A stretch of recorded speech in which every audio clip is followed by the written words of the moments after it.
da verdade por 3 motivos. Primeiro, para dar consolo. Segundo, conforto. E ajudar os crentes a entenderem que em Cristo eles são mais do que vencedores.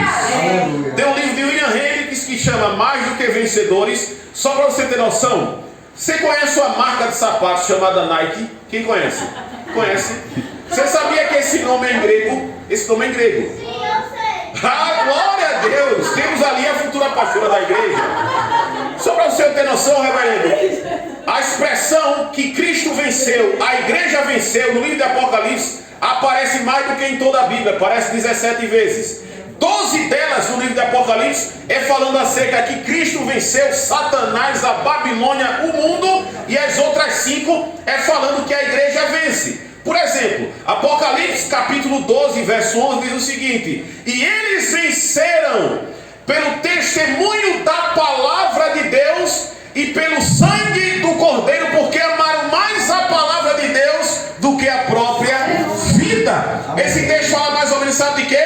De que a igreja venceu o dragão, que é o diabo, a besta que emerge de Moab, que é o falso profeta, a besta que emerge da terra, que é o anticristo, e a Babilônia, que é o mundo todo. Nós não devemos ficar tristes, reverendo Mário. Sabe por quê?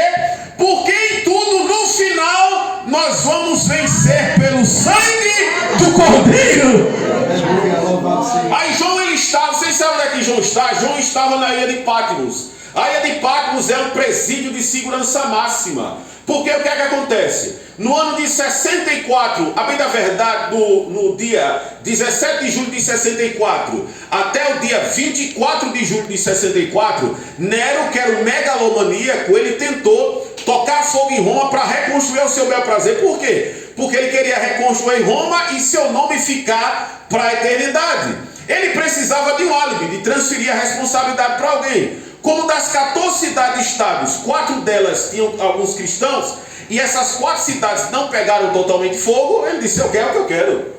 E colocou a culpa nos crentes. E ele deu um decreto dizendo o seguinte, como William Barclay vai dizer, que se chama de religião, ilícita. O cristianismo naquela época vira uma religião ilícita. Só para você ter noção, ela só vai acabar com o Edito de Milão em 305, que é o Edito de Tolerância dado por Constantino.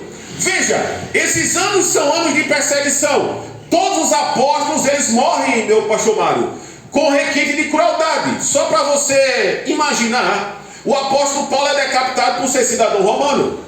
Pedro é crucificado de cabeça para baixo, porque diz Eusébio de Cesareia, ele não queria morrer como seu Senhor. André morre em uma cruz em formato de X. A história nos diz que Barnabé, ele teve o seu corpo arrastado por um cavalo. E muitos crentes, quando eles eram pegos pela sua fé, eram dados 4 sentenças capitais: queimado em praça pública, decapitado, lançado para os leões que estavam famintos lá no Coliseu Romano, ou serem crucificados. Mas a igreja verdadeira não dobrou o seu joelho a César, porque a igreja verdadeira, ela busca refúgio na pessoa de Cristo. E quando João está na ilha de Patmos, é o ano de 96, ele é um ancião com mais de 95 anos. Por quê? O imperador chamado Diocleciano, ele disse o seguinte: como ele não conseguiu matar João, porque diz a história, a lenda, que João foi jogado no tacho de fogo, de óleo fervendo, e saiu de lá ileso. Ele joga ele lá na ilha de Patmos. Os anciãos não tem mais nada para fazer. Aleluia. Sabe o que diz em Apocalipse capítulo 1? Quando João, aquele senhor de 95 anos, ele estava lá, naquele presídio fétido, onde iam bandidos de alta periculosidade. Sabe o que diz a Bíblia? É que ele viu os céus abertos. Você sabe por quê? Porque muitas vezes Deus fecha as portas aqui da terra, coloca a pessoa até desempregado, a porta da saúde, a porta social. Sabe para quê? Para ter um encontro a sós com aquela pessoa. E diz a Bíblia que o céu se abriu, e diz a Bíblia que ele viu um homem com a cabeça como a pura lã, os seus olhos são como chama de fogo, ele está com a roupa branca que vai do seu pescoço até os seus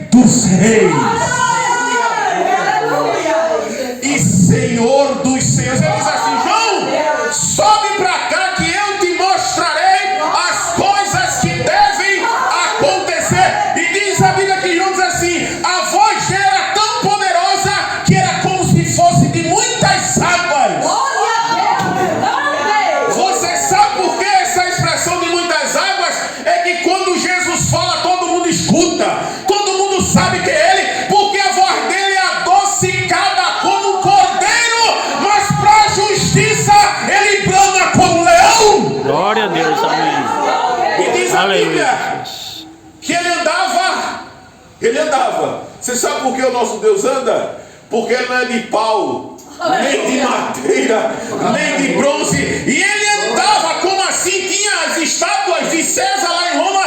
E ele andava no meio dos 7 castiçais de ouro. Os castiçais de ouro, sabe o que é? Sabe o que é? Que são? Era a igreja de Deus.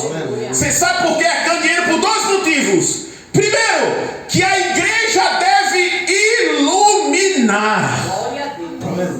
Jesus disse em João 8,12: eu sou a luz deste mundo, e quem me segue não andarás em trevas, porque tem a luz deste mundo. Lá em Mateus capítulo 5, verso 16, Jesus disse: resplandeça a vossa luz diante dos homens, para que vejam as suas boas obras e vejam as vossas boas obras. E por que o candelabro era de ouro? Você sabe por quê?